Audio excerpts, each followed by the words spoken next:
మహాపరిశుద్ధుడా, మహోన్నతుడు అయిన దేవ, మాట్లాడే తండ్రి నీకు వందనాలు.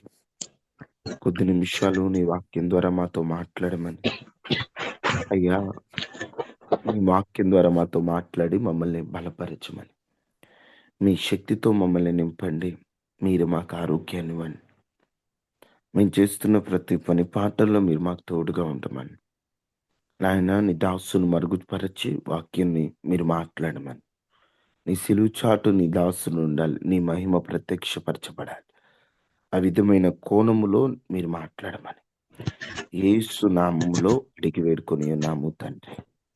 ఆమేన్. కొద్ది నిమిషాలు ఒక చిన్న ప్రసంగం. ఈరోజు నేను త్వరగానే ముగిస్తాను. ప్రతి ఒక్కరు మీ పనులలో ముందుకు వెళ్ళే ముందు ప్రార్థన చేసుకొని ఒక పావుగంట ఆ తర్వాత మీ పనులు ప్రారంభించుకోండి. ఈ రోజున పరిశుద్ధాత్మ దేవుడు నా మదిలో పెట్టినటువంటి ఓ వ్యక్తి ఎవరంటే, మొదటి దినవృత్తాంతముల గ్రంథం 4వ అధ్యాయం 9వ వచనాన్ని ఒకసారి చదువుకుందామా? దినవృత్తాంతముల మొదటి గ్రంథం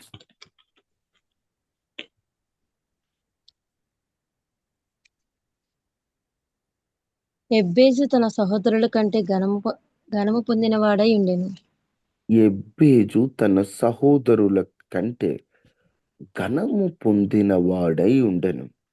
వేదనపడి ఇతని కంటినని వేదనపడి ఇతని కంటినని అతని తల్లి అతనికి ఎబ్బేజు అని పేరు పెట్టెను. అతని తల్లి అతనికి ఎబ్బేజు అని పేరు పెట్టాను. బైబిల్ గ్రంథములో ఒకే ఒక వచనములో లేదా మొత్తం కలిపితే బైబిల్ అంతటిలో ఒక 3-4 వచనాల్లో మాత్రమే కనబడే ఈ ఎబ్బేజు జీవితానికి అవసరమైనటువంటి పాఠాన్ని నేర్పించాడండి. తాను కనబడేది ఒక 3-4 వచనాలే, కానీ తాను చెప్పే పాఠం మన జీవితం అంతా కూడా అవసరమవుతుంది. ఎవరు ఈ ఎబ్బేజు? యూదా గోత్రానికి చెందిన ఓ వ్యక్తి ఈ ఎబ్బేజు. ఈ ఎబ్బేజు గురించి దేవుని వాక్యంలో మనం చూస్తే చాలా స్పష్టంగా రాయబడి ఉంటది. ఎబ్బేజట తన సహోదరులందరికంటే ఘనము పొందినవాడు, ఘనత పొందినవాడు. తనకి చాలా మంది సహోదరులు ఉన్నారు. వారందరిలో ఘనపరచబడినవాడు, హెచ్చించబడినవాడు, ఆశీర్వదింపబడినవాడు, మంచి స్థాయిలో ఉన్నవాడు, ఉన్నత స్థానములో ఉన్నవాడు ఎబ్బేసు. స్పష్టంగా దేవుని వాక్యములో ఉంటుంది. తన సహోదరులందరికంటే, ఓహో, అందరికంటే ఈయన ఎత్తుగా ఉన్నాడు, అందరికంటే మంచి స్థానములో ఉన్నాడంటే ఈయన మొదటి నుండి ఈయన జీవితమే అలా ఉండా అనుకుంటే, ఎబ్బేజు అనే మాటకే వేదన అని అర్థం. ఎబ్బేజ్ అంటేనే వేదన. ఎందుకంటే ఇతన్ని తల్లట వేదన పడి కన్నదట. తల్లి కనేటప్పుడు ఆ ప్రసవ వేదనకు మించిన వేదన ఎబ్బేజు వల్ల పడితే ఆ తల్లి పేరు పెట్టిందరే బాబు, నువ్వు తల్లినే బాధ పెట్టినోడివిరా, నీవు వేదన పుత్రునివి, దుఃఖ పుత్రునివి, నీ పేరు వేదన. ఎవరైనా పిల్లలకు పేర్లు పెట్టుకోవాలంటే కన్నీరు, అరే దుఃఖం, అరే ఇవన్నీ పెడతారండి. సంతోష్ అనే పేరు ఉంది, కానీ దుఃఖం అనే పేరు ఎవరికన్నా ఉందా? ఆశీర్వాదం అనే పేరు ఉంది, కానీ ఎవరి పేరైనా శాపం ఉందా? ఆశీర్వాదరావు అని ఒక ఆయన ఉన్నాడు, సంతోష్ అనేవాడు ఉన్నాడు. అంతేకాని శాపప్రాభు ఎవరన్నా ఉన్నారా? కనీట్రావు ఎవరన్నా ఉన్నారా? ఏడుపమ్మ ఎవరన్నా ఉన్నారా? పేర్లు కలిగిన వాళ్ళు మీరు ఎక్కడన్నా విన్నారా? నేనైతే వినలేదు ఎక్కడ. అంటే ఎవరికన్నా పేరు పెడితే సంతోషకరమైన, ఆశీర్వాదకరమైన పేర్లు పెడతారు. అవునా కాదా? కానీ ఈయనకు మాత్రం ఎబ్బేజు అంటే అర్థం వేదన, దుఃఖపుత్రుడు, కన్న తల్లికి దుఃఖాన్ని కలిగించిన వాడవు. వేదన, వేదన అని అర్థం. అబ్బా! ఎంత బాధ గదా! కన్న తల్లి బైబిల్‌లో ఇంకొక ఆయనకి కూడా దుఃఖపుత్రుడు అని పేరు పెట్టింది. ఏంటి ఆ పేరు?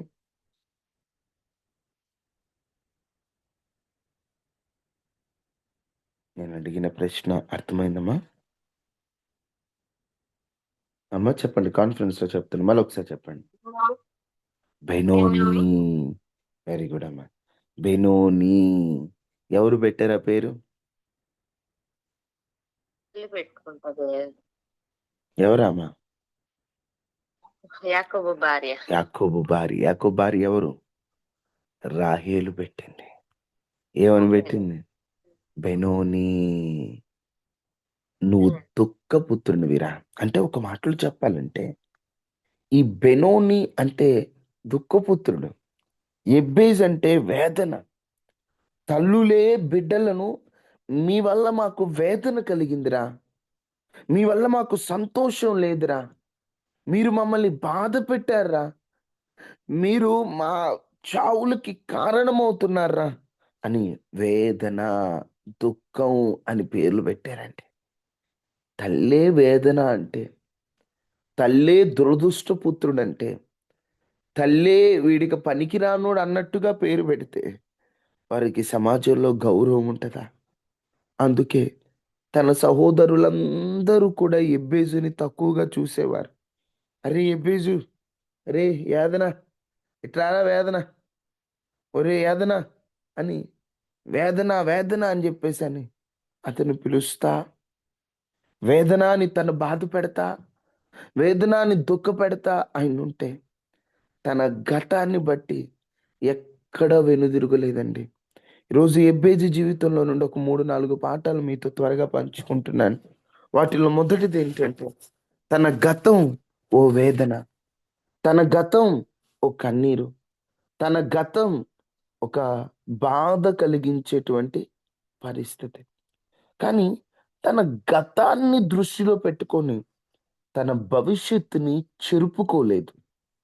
గతమేదైనా భవిష్యత్తును ఆశీర్వాదకరంగా మార్చి ఏ సహోదరులలో అవమానం పొందాడు, ఏ సహోదరుల చేత వేదన అని పిలువబడ్డాడో అదే సహోదరుల చేత ఆశీర్వాదం అని పిలువబడ్డాడు. అదే సహోదరుల ఎదుట ఘనత పొందాడు. పేరు బాధైనా జీవితం ఆశీర్వాదమైంది. నీ బ్యాక్‌గ్రౌండ్ ఎలా ఉందని కాదు, దేవుని ద్వారా నీవు పొందే దీవెన ఎలా ఉందని ముఖ్యం. ఎబ్బేసు జీవితంలో తన గతాన్ని చూస్తూ తను ఆగిపోలేదు. చాలామంది ఏం చేస్తుంటారంటే వారి గతాన్ని చూస్తూ వారు ఆగిపోతా ఉంటారు. ఇక అమ్మో నాకు భయమండి, అమ్మో నేను వెళ్ళలేనండి, అమ్మో నాకు చేత కాదండి అని గతం అప్పుడు నాకు ఇట్లా అయిందండి, ఇప్పుడు ఇట్లా అయిందని వెనక ఉన్న వాటిని చూస్తూ, వెనక ఉన్న వాటిని చూస్తూ బైబిల్‌లో మనకు బాగా తెలిసిన మాట ఫిలిప్పి 3:13లో ఏమని ఉంటది చూడండి. మనందరికి బాగా తెలుసు కదా! ఇలాంటి వచనాలు మాత్రం రిఫరెన్స్ చెప్పిన వెంటనే మీరు తీయకుండా చెప్పేటట్లు ఉండాలమ్మా. కంటత వాక్యాల్లాగా గుర్తుపెట్టుకోవాలి. వాటిలో ఇది కూడా ఒకటి. సహోదరులారా, హ్మ్. ఇదివరకు తలంచుకొనను. అయితే ఒకటి చేయుచున్నాను. వెనక ఉన్నవి మరచి ముందున్న వాటికే వేగిరపడచ్చు. వెనక ఉన్నవి మరచి, మరచి అనే మాట ఫుట్‌నోట్‌లో లక్ష్య పెట్టక అంటే పట్టించుకోకుండా, వెనక ఉన్న వాటిని పట్టించుకోకుండా ముందున్న వాటికి వైపే సాగుతున్నాను. దాని అర్థం ఏంటంటే, అమ్మా నీ జీవితంలో కూడా గుర్తుపెట్టుకో, వెనక ఉన్నవి అంటే నీ గతములో జరిగిన కొన్ని సంఘటనలను గుర్తు చేసుకొని నీ భవిష్యత్తుని నాశనం చేసుకోవద్దు. కొందరి జీవిత గతాలలో సరిదిద్దుకోలేని పొరపాట్లు, చేయరాని తప్పులు, లేదా గుండెలు బద్దలు చేసేటువంటి, గుండెల్లో ఒక మాటలో బాణములు దూసుకుపోయేటువంటి ఆ యొక్క దుఃఖ వార్తను బట్టి ఆ భయంకరమైన విచారాన్ని గుర్తు చేసుకొని, అప్పుడు నాకు అట్లా జరిగింది, అప్పుడు నా కుటుంబంలో నేను పలానా వాళ్ళను కోల్పోయానని, గతములో జరిగినటువంటి పొరపాట్లైనా, గతములో జరిగినటువంటి శాపభరితమైన పరిస్థితులైనా వాటి వైపు చూస్తూ బాధపడుతూ బాధపడుతూ బాధపడుతూ దేవుడు నీ చేతిలో పెట్టాలనుకున్న బంగారు భవిష్యత్తుని నాశనం చేసుకోవద్దు. వెనక ఉన్న వాటిని పట్టించుకుంటూ, వెనక ఉన్న వాటిని చూస్తూ, గతంలో అలా జరిగింది, గతంలో ఇలా జరిగింది, వాళ్ళు ఇట్లన్నారు, వీళ్ళు ఇట్లన్నారు. దయచేసి గతాన్ని పట్టించుకోవద్దు. గతము ఏదైనా, గతము ఎలాంటిదైనా భవిష్యత్తుని ఆశీర్వాదకరముగా మార్చగలిగినటువంటి సమర్థుడు నేను ప్రకటిస్తున్నటువంటి యేసు. ఈరోజు నీ గతం ఎట్లా ఉంది? భయంకరంగా ఉంది. అసలు దాన్ని పట్టించుకోవద్దు. లక్ష్య పెట్టక ముందున్న వాటి కొరకు సాగిపోండి అంతే. ముందున్న వాటిని వెతకండి. ముందున్న వాటి వైపు, అంటే భవిష్యత్తులో నేనేం చేయాలి, ఎలా ముందుకెళ్ళాలి, ఎలా ఆశీర్వదింపబడాలి, ఎలా అందరిలో గొప్పగా ఉండాలి, ఇదే నీ ఆలోచన తప్ప అప్పుడు అలా ఎందుకు జరిగింది, ఇప్పుడు ఇలా ఎందుకు దయచేసి గతాన్ని గుర్తు చేసుకోవద్దు. బైబిల్లో ఉంటుంది, జరిగిపోయిన వాటిని జ్ఞాపకం చేసుకోవద్దు. జరిగిపోయిన సంగతులు మాటి మాటికి ఎత్తొద్దు. కొంతమంది ఏదన్నా గతంలో బాధ కలిగిన సంఘటనలు జరిగితే వాటిని దృష్టిలో పెట్టుకుని ఇప్పుడు బాధపడుతుంటారు. అప్పుడు జరిగిపోయింది, అప్పుడు బాధపడ్డాం, అప్పుడు ఏడ్చాం, అప్పుడు రోధించాం, జీవితాంతం అంతే రోధిద్దామా? గతాన్ని మనం మార్చలేమండి, కానీ భవిష్యత్తుని మనం మార్చగలం. ఎందుకంటే గతం మన చేతిలో లేదు, భవిష్యత్తు మన చేతిలో ఉంది.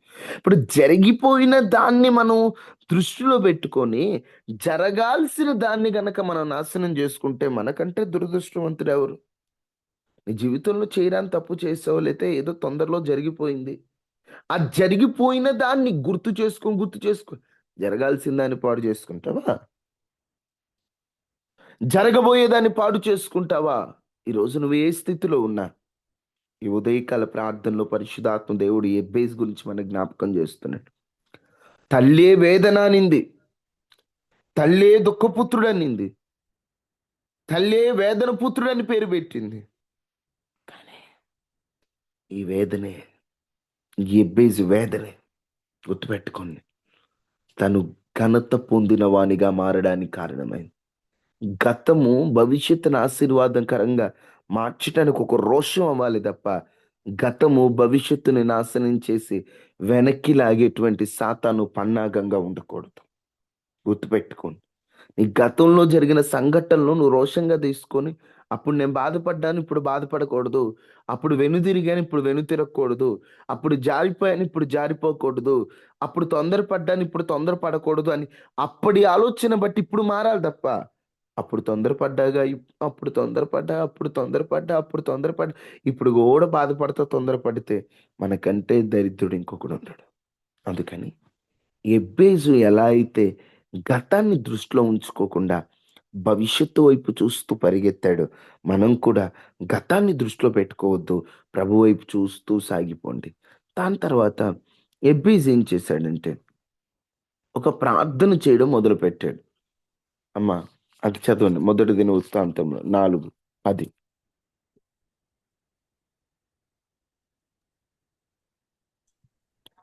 ఈ ఎబ్బేజు ఇజ్రాయేలీయుల దేవుని గూర్చి మొరపెట్టి, నువ్వు నన్ను నిశ్చయముగా ఆశీర్వదించి, తన ప్రేయర్ చూడండి. ఎబ్బేజు ఇజ్రాయేల్ దేవుని గూర్చి మొరపెట్టి, దేవుని గురించి మొరపెట్టాడు. నీవు నన్ను నిశ్చయముగా ఆశీర్వదించి ఆశీర్వదించి, నా దానికంటే సరిహద్దులో ముందు అయ్యా నాయనా నీవు నన్ను నిశ్చయముగా ఆశీర్వదించు. ప్రభువా నువ్వు నన్ను ఖచ్చితంగా ఆశీర్వదించు. ఆశీర్వాద కొరకు ఒక పెనుగులాట. నీవు నన్ను ఖచ్చితంగా ఆశీర్వదించు ప్రభువా. నన్ను ఆశీర్వదించు అని అందరూ అడుగుతారండి. కానీ ఈయన అడగటం మాత్రం నిశ్చయముగా నన్ను ఆశీర్వదించు నాయనా. ఖచ్చితంగా నేను దీవించబడాలయ్యా. అందరూ వీడు నష్టజాతకుడు అంటున్నారయ్యా. అందరూ వీడు పనికిరానోడు అంటున్నారయ్యా. అందరూ వీడు వేస్ట్ ఫెలో అంటున్నారయ్యా. నన్ను ఖచ్చితంగా ఆశీర్వదించాల్సిన గడి వచ్చిందయ్యా. నిశ్చయముగా నన్ను ఆశీర్వదించయ్యా. నిశ్చయముగా నన్ను ఆశీర్వదించు. నిశ్చయముగా నన్ను ఆశీర్వదించు. ఈరోజు నీవు కూడా అయ్యా నా కుటుంబం అందరికంటే తక్కువగా ఉంది అయ్యా. నా పరిస్థితి అంత బాలేదయ్యా. అయ్యా నేను నలిగిపోయిన స్థితిలో ఉన్నానయ్యా. అయ్యా వెనుదిరిగిన స్థితిలో ఉన్నానయ్యా. అయ్యా అవమానింపబడే స్థితిలో ఉన్నాను. నీవు నన్ను ఖచ్చితంగా ఆశీర్వదించాలి. ఎవరులారా ఈ ప్రార్థన చేస్తున్నారా? అయ్యా మా కుటుంబాన్ని అందరూ తక్కువగా చూశారు, లేదా మేము ఆర్థికంగా వెనుకబడిన తరగతుల్లో ఉన్నాం నాయనా. మేము అన్ని విషయాల్లో నష్టపోయి ఉన్నాం నాయనా. నీవు నన్ను ఆశీర్వదించు నాయనా. నీవు నన్ను నిశ్చయంగా ఆశీర్వదించు అయ్యా. నా ఆశీర్వాదం నా కుటుంబానికి దీవెన, నా ఆశీర్వాదం నా సంఘానికి దీవెన, నా ఆశీర్వాదం క్రైస్తవ సమాజానికి దీవెన, నా ఆశీర్వాదం భేదవాళ్ళకి దీవెన, నా ఆశీర్వాదం అనాథలకు దీవెన. అయ్యా నీవు నన్ను ఆశీర్వదిస్తే, నువ్వు ఖచ్చితంగా నన్ను ఆశీర్వదిస్తే నీకోసం నేను నిలబడతానని ఎప్పుడన్నా ప్రార్థన చేసుకున్నావా? నేను ప్రార్థించండి. దేవుడు బంగారు భవిష్యత్తును మనకిచ్చాడు. మనం ప్రార్థన చేయకపోవటం వల్లే ఆ దీవెనలు మనం పొందుకోలేకపోతున్నాం. ఇర్మియా 29:11 ఉంటుంది. ఇర్మియా 29:11 ఒకసారి చూడండి.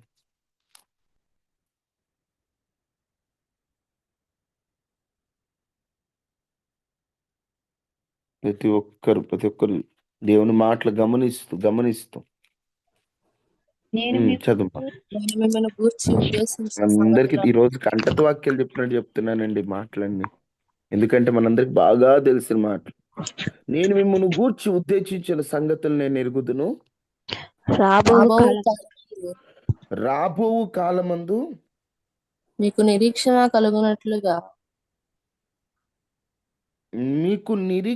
కలుగునట్లుగా అవి సమాధానకరమైన ఉద్దేశములే కానీ హానికరమైనవి కావు. ఒకటే చెబుతున్నాను, మొదటి మాటగా మీ గతం ఎలా ఉందో ప్రక్కన పెట్టండి. మీ భవిష్యత్ ఆశీర్వాదకరంగా ఉండాలి. గతము భవిష్యత్తులో రోషాన్ని నింపేటట్లు ఉండాలి, కానీ గతము భవిష్యత్తును పాడు చేసేటట్టు ఉండకూడదు. గతంలో ఎవరి ద్వారా అయినా మోసపోయారా? భవిష్యత్తు ఎలా ఉండాలంటే మోసపోయిన బాధపడటం కాదు, నన్ను మోసం చేసిన వారి ఎదుటే నేను ఉన్నత స్థానంలో నిలబడాలి. ఆ మోసాన్ని బట్టి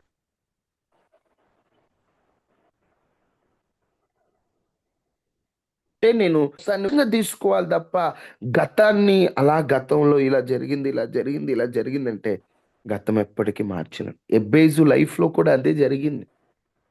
గతము వేదన అన్నా కూడా ఆశీర్వాదం కొరకు పెనుగులాడాడు. ఎంత ఆశీర్వాదం కొరకు పెనుగుల నిశ్చయంగా నువ్వు నన్ను ఆశీర్వదించు. దేవుడు అంట మన కొరకు మంచి ఉద్దేశాలు దాచి ఉంచాడంట. అవి మేలుకరమైనవి కానీ కీడుకరమైనవి కావవి. నువ్వు వాళ్ళు అడుగుతున్నావా? దేవుణ్ణి అడుగుతున్నావా? దేవా నన్ను ఆశీర్వదించు, దేవా నా కుటుంబాన్ని ఆశీర్వదించు.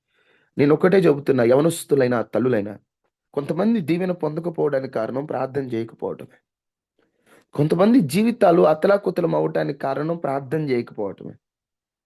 కనీసం ఒక పావు గంట ప్రార్థన చేయట్లేదు కొంతమంది, పురుషులైనా స్త్రీలైనా యవనులైనా. ఒక పావు గంట అయినా ఏకాంతంగా అయ్యా నన్ను ఆశీర్వదించు, నువ్వు నన్ను ఆశీర్వదించు. నా కుటుంబం కంటే నా చుట్టుపక్కల నా కుటుంబాల కంటే నా కుటుంబం ఉన్నత స్థాయిలో ఉండాలి. నువ్వు నన్ను ఖచ్చితంగా ఆశీర్వదించాలి. మమ్మల్ని నలుగురు తక్కువగా చూస్తున్నారు, వారి మధ్యలో నేను మంచి స్థానంలో నిలబడి ఒక రోషం మనకు ఉండాలి. ఈరోజు ఆ రోషం ఉందమ్మా? యవనులకు కావాలి ఆ రోషం. తల్లులారా మీ పిల్లలకు నేర్పించాను. బాబు చదివావంటే ఎలా ఉండాలంటే ఏదో చదవాలి కాబట్టి చదివావు కాదు, జాబు కొట్టేంత వరకు చదవాలి. చదవాలంటే చదివాను అన్నట్లు కాదు, ఒక స్థాయిలో ఉండేటట్లు చదవాలి. అట్లా చదవమని పిల్లల్ని ప్రోత్సహించండి. ఇంట్రెస్ట్గా చదివించండి. అదే చదువుతో పాటు ప్రార్థన చేయించండి.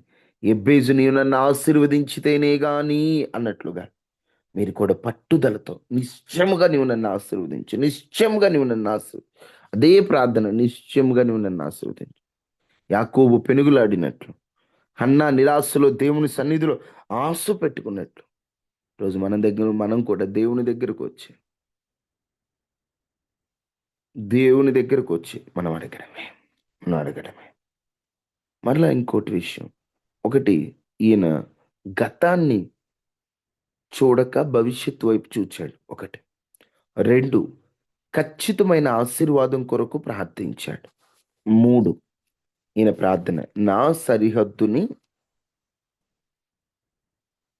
చెప్పాలి. ఏమని ప్రార్థన చేస్తున్నాడమ్మా? నా సరిహద్దును విశాలపరచమని.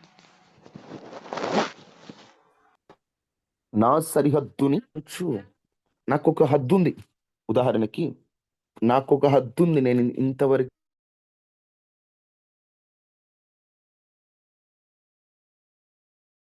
ఉండాలి.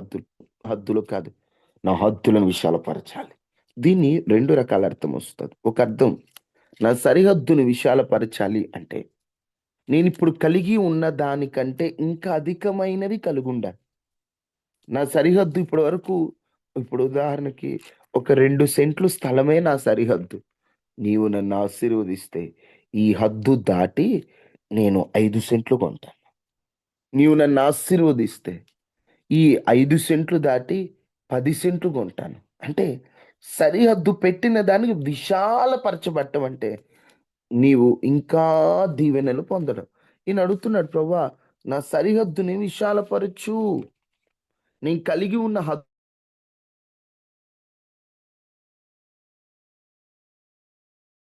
హద్దులున్నాయి, దాటి వెళ్ళిపోవాలి. ఇది ఒక రకమైన అర్థం అయితే, మరొక రకం ఏంటంటే మనిషి హద్దులు ఉంటాయి. హద్దులకు మీరి అంటే ఇంతవరకే వాడబడతావు, ఇంతవరకే పని చేస్తావు, ఇంతవరకే నిలబడతావు. నీకు హద్దు ఉంది. వీడికి అంత జ్ఞానం లేదురా, మాట్లాడలేదురా, వాడు ఒక 10 నిమిషాలు మాట్లాడతాడు. అరే వాడికి అసలు తెలివి లేదురా, అరే ఆ అమ్మాయి అసలు ప్రార్థన అంటే నీ విషయంలో కూడా హద్దులు పెట్టారు జనాలు. కొన్ని నువ్వే పెట్టుకున్నావు. నేను పాటలు పాడలేను, నేను ప్రార్థన చేయలేను, నేను వాక్యం చెప్పలేను, నేనంత జ్ఞానవంతురాలిని కాదు, నేనంత జ్ఞానవంతుని కాదని హద్దులు పెట్టుకున్నావు. ఇక నీ హద్దులు విశాలపరచబడాలి. అంటే నీ లిమిట్స్, నువ్వు ఎంతవరకు ఇంతే అనుకున్నావో అంతకు మించి నీవు వాడబడాలి, అంతకు మించి నువ్వు నిలబడాలి, అంతకు మించి నీవు దేవుని పని చేయాలి. హద్దులు విశాలపరిచినంతే. అయ్యా నాకు ఒక హద్దు ఉంది, నా హద్దును విశాలపరచు. నాకు ఒక లిమిట్, నేను ఇంతవరకు అనుకున్నా, నా స్టడీ ఇంతవరకే, నా అంతకుమించి చదవలేను అనుకున్నా, బట్ విశాలపరచు. నా జాబ్ ఇంతవరకే, నా ప్రమోషన్ రాదనుకున్నా, విశాలపరచు. అయ్యా నా శాలరీ ఇంతవరకే అనుకున్నా, విశాలపరచు. అంటే నేను హద్దు పెట్టుకున్న దాన్ని విశాలపరచు. ఈరోజు అదే ప్రార్థన చేస్తావా? అదే ప్రార్థన చేస్తున్నావా? అయ్యా నన్ను విశాలపరచు, అయ్యా నన్ను విశాలపరచు, అయ్యా నన్ను విశాలపరచు. నేను పెట్టుకున్న హద్దులను ఎక్స్పాండ్ చేయి, విశాలపరచు, విస్తరించు. నా సరిహద్దులను, నేను పెట్టుకున్న హద్దులను విశాలపరచు. ఇదే ప్రార్థన. అయ్యా సరిహద్దును విశాలపరచడం అంటే అర్థమవుతుందా? నేను కలిగి ఉన్న హద్దు లిమిట్ విశాలపరచబడాలి, ఇంకా వాడబడాలి. తరువాత ఏమంటున్నాడు? నన్ను ఆశీర్వదించి అన్నాడు, నా సరిహద్దును విశాలపరచు అన్నాడు. తర్వాత నీ చెయ్యి నాకు తోడుగా ఉండ దయచేసి. ఏమడుగుతున్నాడు? అయ్యా ఇవన్నీ జరగాలంటే నీవు నాతో ఉండాలయ్యా. ఈరోజు ప్రార్థనలు అన్నీ అడుగుతున్నారు, ఇది అడుగుతున్నారా? నీవు నాతో ఉండాలయ్యా.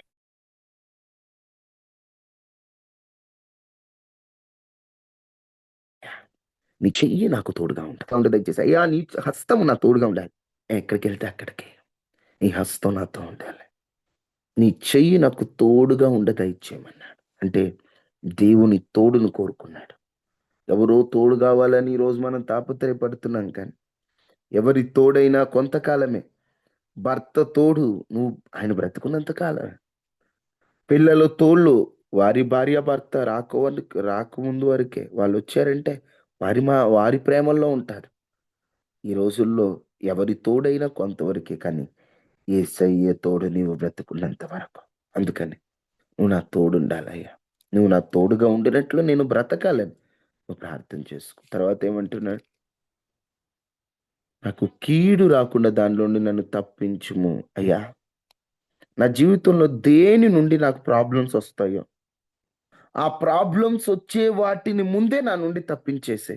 మనం చేస్తాం ఈ ప్రేయర్, మనం ఈ ప్రేయర్ చేయం, ఏవేవో చేస్తాం, కానీ నిజంగా ఈ ప్రేయర్ చేయాలి. ప్రభువా, ఫ్యూచర్లో ఎవరి ద్వారా నాకు ప్రాబ్లమ్స్ వస్తాయో, ఎవరి ద్వారా నేను సఫర్ అయిపోతాను, సతమతమైపోతాను, అసలు ఆ ప్రాబ్లం నాలో నుండి బయటికి పోవునట్లుగా, ఆ ప్రాబ్లంలో నేను పడనీకుండానే ముందే నన్ను దూరం చేశాయి, ముందే నన్ను దూరం చేశాయి. నిజంగా ఈ ప్రార్థన మనం చేయాలండి. మనకు తెలీదు, ఫ్యూచర్ మనకు తెలియదు. మనం ఏంటంటే బాగా మనుషులని వెళ్ళి నమ్మి మోసపోతాం, నమ్మి బాధపడతాం. అందుకని అంటాడు, అయ్యా కీడు రాకుండా దాంట్లో నుండి నన్ను తప్పించు. కీడులో నేను పడే అవకాశం ఉంటే ముందే ఆ బంధాలైనా, లేకపోతే ఆ ఏదైనా, అది స్నేహం అయినా బంధమైనా, అది ఏదైనా ముందే నన్ను దాని నుండి దూరం చేసేయి. నాకు కీడు వచ్చేటువంటి మార్గం ఏదైనా ఉందంటే ముందే నన్ను దూరం చేసేయి, నన్ను తప్పించేసేయి. వద్దు నాయనా, నా కీడు తెచ్చేది, నీ నుండి దూరం చేసేది, లోకానికి దగ్గర చేసేది, నా జీవితాన్ని నా కుటుంబాన్ని కన్నిటిలోకి తీసుకెళ్లేటువంటి కీడు నుండి నన్ను తప్పించు. ఆ బంధాలు ఏవైనా ముందే వివేచనతో దాని నుండి దూరంగా ఉండాలయ్యా అని మనం ప్రార్థన చేసుకుంటే, ఎబ్బేసులాగా ఇతడు చూడండి, దానిలో నుండి నన్ను తప్పించమని ప్రార్థింపగా దేవుడు అతడు మనవి చేసిన దానిని అతనికి దయచేశాను. ఈరోజు నువ్వు మనవి చేసింది దేవుడు నీకు దయచేయాలంటే, ఎబ్బేసు గురించి ఒక 2-3 వచనాలే, కానీ ఆయన ఆశీర్వాదం అత్యధికమైంది. అటువంటి దీవెన దేవుడు నీకు అనుగ్రహించినట్లు ప్రతి ఒక్కరు మోకరించని ప్రార్థన చేసుకుందాం. నిజమే, గతాన్ని దృష్టిలో పెట్టుకొని భవిష్యత్తును నాశనం చేసుకుంటున్నావా? దేవుడు సహోదరులందరికంటే నేను కనపరచబోతున్నాడు. నా సరిహద్దును విశాలపరచు, నీవు నన్ను ఖచ్చితంగా ఆశీర్వదించు. ప్రతి ఒక్కరు ప్రార్థన చేసుకున్నాం. నీ చెయ్యి నాకు తోడుగా ఉంచు, కీడు నుండి నన్ను తప్పించు. ప్రార్థన చేసుకున్నాం.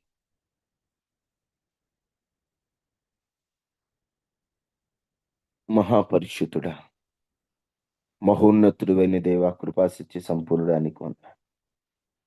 నువ్వెంతైనా నమ్మదగిన దేవుడు. నిజమే ప్రభువా. తండ్రి, మా జీవితంలో కూడా నాయన సజీవుడువైన రాసు నీవు, సర్వోన్నతుడైన దేవుడు నీవు. తండ్రి, మీరు మాతో మాట్లాడేటువంటి ప్రభువు అయ్యా. ఈరోజు ఎబ్బేసు జీవితం నుంచి మాతో మాట్లాడేందుకు వందనాలు. ఎబ్బేసు జీవితంలో తను ఎలా ఉన్నాడో మేము కూడా అలాగున ముందుకు ఉన్నట్లు సహాయం చేయి. నీవు మమ్మల్ని ఆశీర్వదించు, మా గతాన్ని క్షమించి మాకు నూతన మంచి బంగారు భవిష్యత్తును మీరు తండ్రి. మీరు రాబో ఉద్దేశములు మేలుకరమైనవే, కీడుకరమైనవి కావని మేము నమ్ముతున్నాం. ఒకవేళ మేమేదైనా కీడులో పడిపోయే పరిస్థితులు ఉంటే వాటి నుండి ముందే మమ్మల్ని తప్పించమని, మీరు మా అందరికీ తోడుగా ఉండమని ఈరోజు ఉదయకాల ప్రార్థనలు పాల్గొన్న వారిని జ్ఞాపకం చేసుకోండి. వారికి ఉన్న ప్రతి ఇబ్బంది తొలగించండి, ప్రతి ఇంటి చుట్టూ కంచి వేయండి, వైరస్లు అనారోగ్యాల ప్రమాదాల నుండి తప్పించమని, బిడ్డలు క్షేమాన్ని ఇవ్వమని, కుటుంబాల మీరు తోడుగా ఉండమని, పోషణ అనుగ్రహించమని, మీ కాపుదల మాకు అనుదినం అనుగ్రహించమని, మీరు సహాయం చేయమని యేసు నామములో అడిగి వేడుకొని ఉన్నాము తండ్రి. ఆమేన్.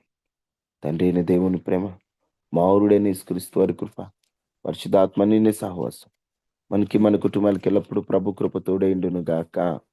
ఆమేన్. ఆమేన్. ఆమేన్. అమ్మా, మీరేం చదవాలో బైబిల్లో లేఖన భాగాన్ని గ్రూప్లో పెడుతున్నాం. అందరూ బైబిల్ చదవండి. నిర్గమాకాండంలో ఉన్నాం, అందరూ చదవండి దయచేసి. మరలా అనుదినం మీకు వాగ్దానం పెడుతున్నాను. ఆ వాగ్దానాన్ని ఎత్తుపట్టి ప్రార్థించేయండి. అందరికీ వందనాలు. సెలవు తీసుకుందాం. ప్రైజ్ అమ్మా లార్డ్ వందనాలు. ప్రైజ్ రాడమ్మా. Praise lord. వందనాలమ్మా. ప్రైజ్ లార్డ్ అయ్యా. Praise lord aunty. Praise lord తమ్ముడు. వందనాలు తమ్ముడు. వందనాలక్క. Praise lord. ప్రైజ్ రాడమ్మా. వందనాలు గిద్యోన్. వందనాలు తమ్ముడు. అందరికీ వందనాలమ్మా. ప్రైజ్ Praise రాడమ్మా. Lord. Praise lord. ప్రైజ్ రాడమ్మా. Praise brother. అందరికీ ప్రైజ్ రాడ్ బ్రదర్. అందరికీ వందనాలమ్మా.